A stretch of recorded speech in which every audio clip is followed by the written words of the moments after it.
$400 million. That's an extremely large amount. Just imagine all the things you could do with $400 million in your pocket. FIFA, the governing body of soccer in the world, awarded $400 million to the national men's soccer team of France for winning first place in the 2018 Men's World Cup. 1 year later, the same federation, FIFA, held the Women's World Cup, where the U.S. women's national team won first place. Of course, they would get prize money as well. However, it would be incorrect to assume that they would get the same amount. Unfortunately, that's just not how it works. In comparison to the men's soccer team of France that won $400 million, the U.S. women's national team won a mere $30 million for winning first place. This is a $370 million gap. A gap like this makes it more than clear that despite us being in the 21st century, where it is expected for modern and constantly progressing societies to already understand that women and men should be considered equals, gender discrimination still remains. And it is especially evident in compensation in professional soccer in the United States. It is required for men and women in the same workplace to be given equal pay for equal work. This is stated by the Equal Pay Act given by the United States Equal Employment Opportunity Commission. Yet, according to the United States Soccer Federation, which is the governing body for soccer in the country, the women's national team earns only 38% of what the men's national team earns. While the men's team earns a total of $263,000 a year for 20 matches, the women's national team earns only $99,000 for the same 20 matches in a year. Where is the equal employment opportunity in this?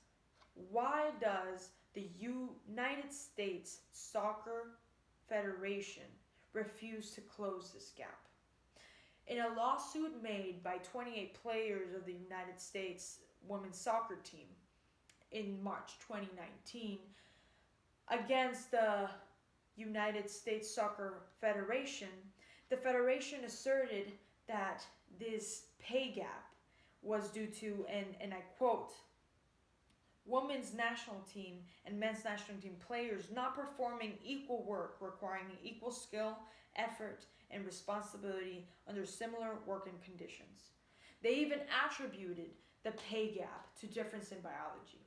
However, their main argument was that because men's soccer brought in more money and than women's soccer did, then they earned more.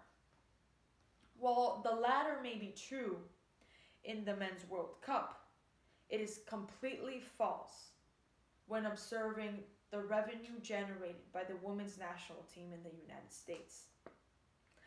The Wall Street Journal actually announced that the women's national team generated $2 million more in revenue in the last 5 years compared to the men's national team. And this is remarkable considering that they sell their tickets for half the price. The women's national team has also won over 4 World Cup championships. And in the ones that they haven't won, they have only been in 2nd or 3rd place. However, their male counterparts haven't even qualified for half of the championships. And they even got to 3rd place in the 1930s. And that's it. Making them equal or even more successful in skill when compared to the men's team. Thirdly, in terms of performing equal work, the United States Soccer Federation is right. There's a difference in how much work each team performs. And the difference is that the women's team actually performs more.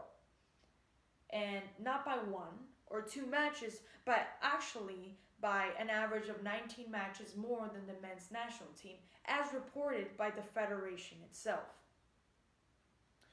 Now, I ask again, why does the United States Soccer Federation refuse to close this pay gap? What is the true issue? And we know for a fact that it's not because they lack skill. It is not because they generate less revenue. And it's most definitely not because they don't perform the same amount of work. As Davis Bears says, an economist, it is because men are making decisions about women's sports, and the attitude of men seems to be that women should be grateful they can play at all. It is time to shine light to this disparity. It is time to deconstruct the misused and misinformed arguments that degrade the work and dedication of these powerful women. It is time to understand that these powerful and exceptional athletes have the same value as men in professional soccer. Thank you.